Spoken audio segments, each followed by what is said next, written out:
Uzun cümlələri qurmağı bilmirsən, çünki hələ də bu üsulu daha dərindən öyrənməmisən, onda gəl mən sənə bu üsulu daha dərindən izah edim. Deməli, dostum, keçən dərsdə mən sənə nəyi izah etdim? Cümləni qurmağın ən asan və eksklüziv üsulunu.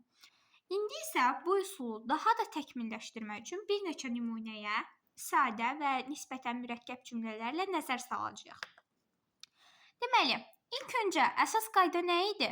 Mübtədanı və xəbəri tapmaq. Mübtədamız nədir burada? Mən. Xəbərimiz nədir? Sevirəm. İndi nə edirik? Mən, I, sevirəm gətirib qoyuruq yanına. Love, kitab oxumağı.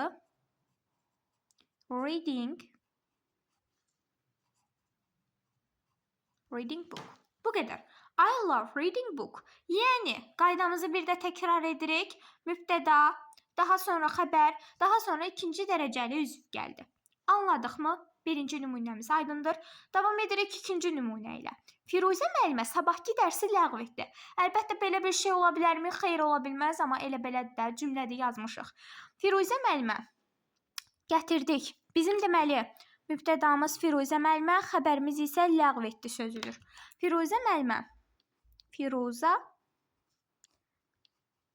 teacher. Ləğv etdi nə deməkdir? Cancelled. Keçmiş zamandadır, ona görə eyni zamanda qaydalı fe'l olduğu üçün cancelled yazırıq.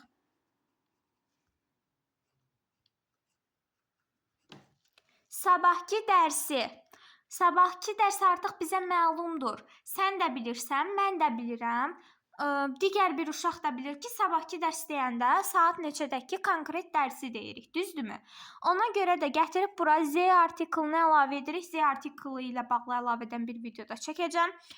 Z artiklını əlavə edirik, üzr istəyirəm. Sabahki dərsi.